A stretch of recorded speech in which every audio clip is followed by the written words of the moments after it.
Dahil naawa naman ako, yan, nag-DIY na ako ng tangke. Ito yung una sa ref drawer na itatapo na sana. Dahil may mga crack na. Nilagyan ko na lang tape sa baba. Waterproofing. And then, ito is screen. Aluminum. Tapos, yan, extra ko lang yung dalawa na tangka ng ano na yan, filter na yan. Extra lang yan. So, yan. And then, ito ay electrical tape. Yan. Ito yung full mask. Kasi yung full mask. Yan. Juvie pa lang.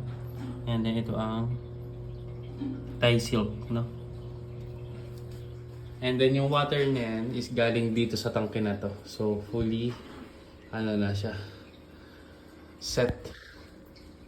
Yung silver arrow. And then, ito mga gutom na. Hindi ko pa napapakain. Sila.